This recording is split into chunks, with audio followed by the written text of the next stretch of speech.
Hey guys, welcome back to my channel. On the channel today, I'll be teaching you the fabric surface cording techniques, and if this is a tutorial you are interested in, please keep on watching. In this tutorial, I'll be teaching you everything you need to know about the fabric surface cording techniques. It is simpler to make than you think. The next thing you want to do from here is to source for your materials and tools that I'll be needing for this tutorial. In today's video, I'll be working with my pattern. I'll be working with a cord. You can see I have a yellow cord on the table.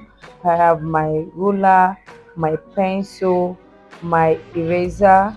I have my tape measure, and I'll be working with Mimi, the miniature that you're seeing on the table.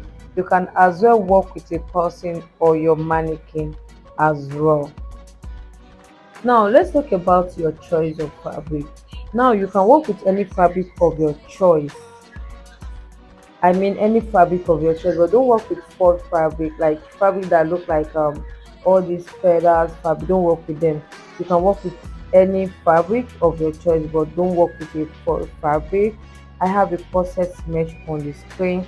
I think surface cording works well on corset mesh, like the alighting, the illusion base that give your design is so mesmerizing. You can actually work with a crepe fabric. Like I said, work with any fabric of your choice. And this is a crepe fabric. You can work with cashmere, you can work with duchess. As far as you are comfortable working with the fabric, you are good to go. The next thing on the table is our cord. I'm using a 2/8 cord. I think this cord is used for joggers band. You can work with any cord of your choice. We have cord that are 3/8 of an inch or more. It depends on how exaggerated you want your cording to be. But I'm going to be making use of this 2/8 cord for this tutorial. This is our bodice pattern. I drafted out the half scale bodice block on the main bodice pattern and added my seam allowance. I have my dart, my bust dart. I did not add a seam around the neckline because it is optional at this point. I also add seam allowance on the shoulder line. I repeat the same thing for the back pattern as well. The next thing you want to do is to transfer your pattern to the fabric to cut out your fabric. In this tutorial, I'll be using a calico. Yes, we use calico for tutorials or mock-up. So I'm using this as a mock-up for this tutorial. Now I've transferred my dart and to the fabric, and the next thing I want to do is to take this to my sewing machine and stitch the dart the dart that these patterns have and join it at the seam allowance and at the shoulder point. I've done that, and this is what the fabric is giving us. Now we are going to bring our form or mannequin or model that you're working with. You're going to base this on the mannequin. This is Mimi, and I'm trying to wear this on Mimi. The pattern I use is not for this mannequin. It's a miniature pattern for one of my students. So I just base this on Mimi to make sure that it is nice and flat on her.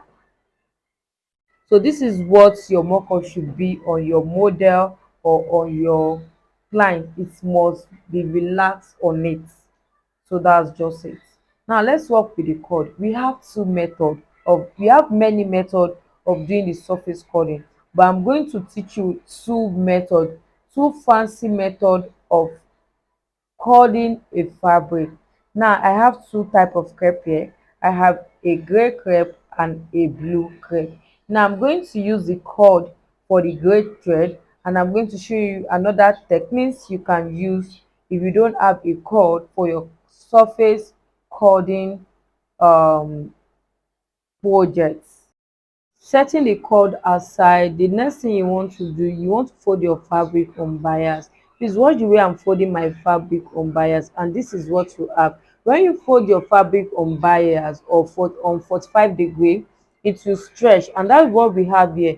My fabric is stretching, so the next thing you want to do, you want to mark 1 inch. As the way the fabric is unfold, you are just going in to mark your 1 inch. Make sure that your fabric is your fold when you are marking it. Now I'm just going to measure what we have for the cord. The width of my cord is 2/8 of an inch, so it means that your cord can go through the channel that you are trying to create for it. Now just go ahead and mark 1 inch all through before you cut out the fabric.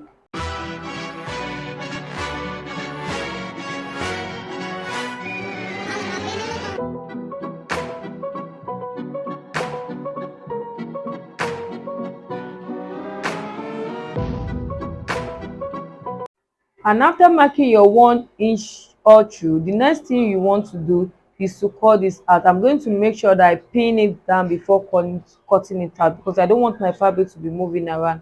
So this is what we have at the end of the day. You are going to repeat the same thing for the blue fabric as well. Remember, we are going to fold our fabric on bias like we did for the gray fabric. Then you're going to mark 1 inches. Remember, when you fold on bias, the fabric will stretch out. Mark your 1 inches all through, pin it before you cut it out.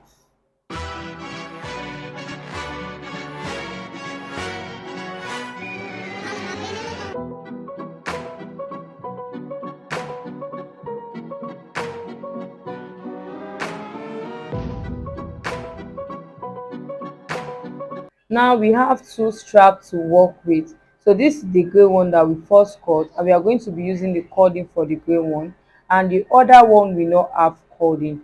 Now I will take you to the sewing machine now, and I will show you how to stitch it down. Now before you start sewing, what you need is a loop turner. This is what a loop turner look like, or anything that you can use to turn your loop inside out. Remember that we folded the fabric before we cut it. What way I'm sewing from, I'm sewing from this folded edge, and I'm going to sew to 1/8 inch. Make sure you back stitch at the beginning and at the end of your stitch. Make sure you back stitch at the beginning and at the end of your stitch. And while you do this, repeat the stitch again.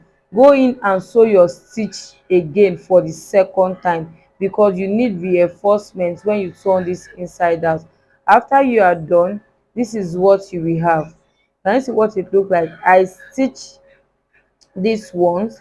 Please make sure you do it twice. So what you should have here is 0.75. Remember, that is 1/2 of an inch. Remember, we cut this on fold. Now watch what I did there. I'm going to slant the fabric on one side like this. You can see what the fabric is looking at like on that side. I'm going to slant it, and this is what it will look like. Yours should be looking like this as well. Now you are going to come down 3/8 of an inch and notch from the folded side. You can see where I'm notching from the folded side. Come down 3/8 of an inch from the top edge of your loop and notch 3/8 of an inch. There will be a notch like an opening there. Now you are going to pass the loop turner from under. You can see what I'm doing. You pass the loop turner from under to the top, then you catch the opening, you flip the fabric inside. Use the loop turner to pull the fabric inside. Be careful. Once the fabric is inside, you can see our fabric is inside. We have pulled it inside. Now you are going to hang this on a surface that will give you some kind of support while you pull the whole 7/8 of an inch, that is 1/4 of an inch of the fabric, into the 2/8 opening that you sew. You can see the way I'm trying to pull. All the fabric that is outside will go into the loop that you just created. Can you see? All the fabric is inside, and it is going to be thick, like as if you have a cord on the inside. This is what I have. You can see how thick it is on the outside. This is what we have.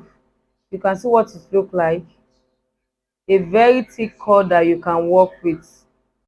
You can also use this method when trying to create a loop for the lacing of your corset. It is a very advanced method for creating a loop for your corset. Why I said you should reinforce your seam is because I did not reinforce my seam by sewing it twice. You can see that I have some kind of opening because I did not stitch mine twice. Make sure that when you are doing yours, you are stitching twice.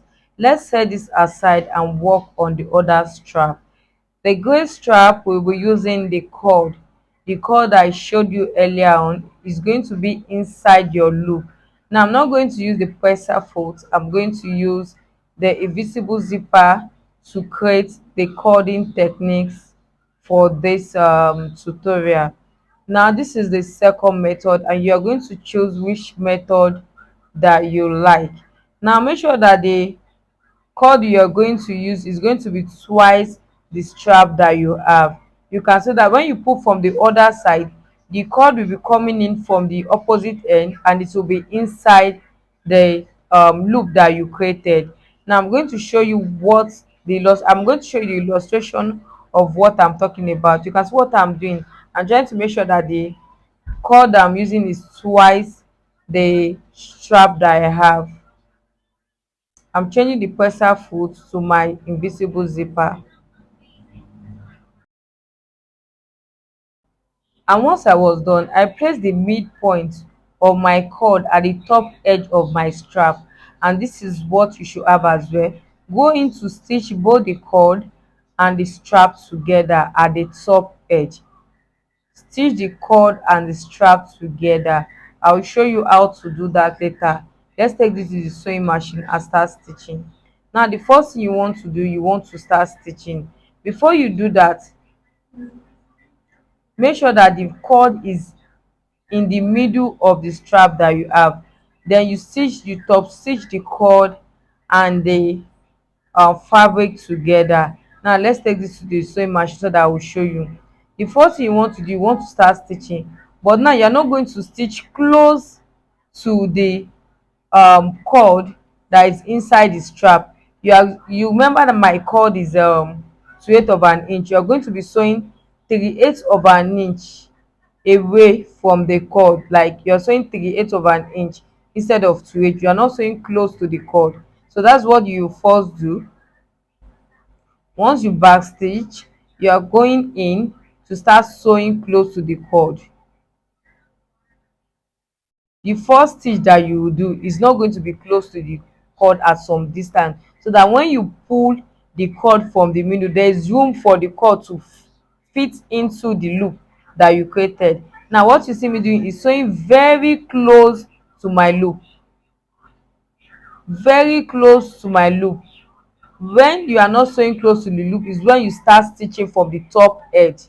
Now once you start stitching into the cord, you are going to sew close to your cord. You sew close to the cord like the way you see me doing, so you back stitch. This is what you will have at the end of the day. You can see how very close it is except for the top edge. Like I told you, before you start pulling the cord into your loop, you are going to top stitch the fabric and the cord together. So I'm changing my footer to a presser foot so that it will be easier to top stitch. So I'm bringing my cord back. The next thing I want to do, I want to top stitch at the top edge, just the fabric and the cord together. The fabric and the cord together. So once I was done, this is what you should have, just to stitch them together.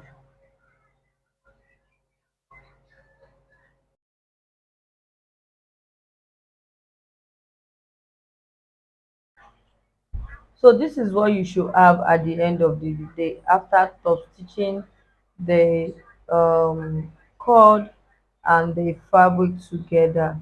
Now you're going to pull. Before you start pulling, make sure you trim off the excess that we have hanging outside the cording. You can see what we have. Make sure you go ahead and trim off the excess cording. So once you are done, I will show you how to pull in. I'm just trying to trim off the excess that we don't want.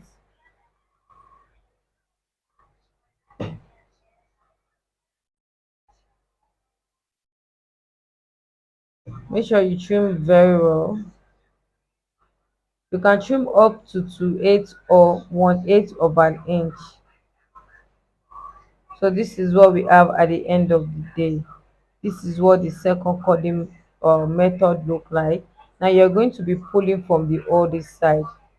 You're going to pull for the other side so that half of what we have here, the cording, will go into the loop. So you pull from the other side. Watch the way I'm doing it.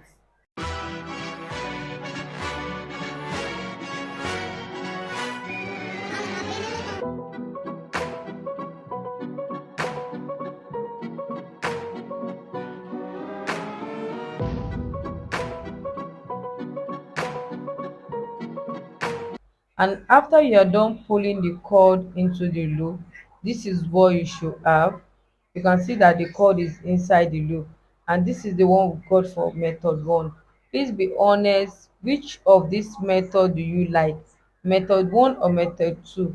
For me, I will prefer the method two because it gives that professional look that a cording, a fabric cording should have.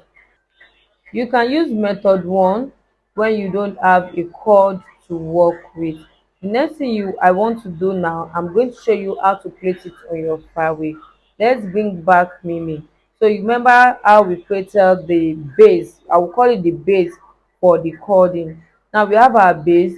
The next thing you want to do, you want to draw style lines. The way you draw your style lines, that's how the cord will go. What you want to do is to draw your style lines for the cording techniques that you actually want for yourself. Now we have cording, and I'm going to use the water soluble pen to draw the style lines that I want for my client. You can actually go with a gallop design. or a You can spiral actually go with design or a a radiating spiral design, or you design can just draw like the one that you how you see want beneath the the gallop cording to design. And be the on your next thing I fabric or did on your was I base. drew So the that's what I did. I radiating actually went ahead to draw a cording design. radiating So design, what you like see spread was it at the out bust point I as if spread out something a is slant radiating line from in the different bust direction. That is point. the Then I radiating went techniques. ahead So I to pin place my my cording to cording on where the I bust want it point. to be. Please do not cut the cord. Make sure that the tail of the cord is hidden inside your spiral, like the way you see me doing in the video. You can see the head of the cord actually dipping in. I make sure it go under the spiral.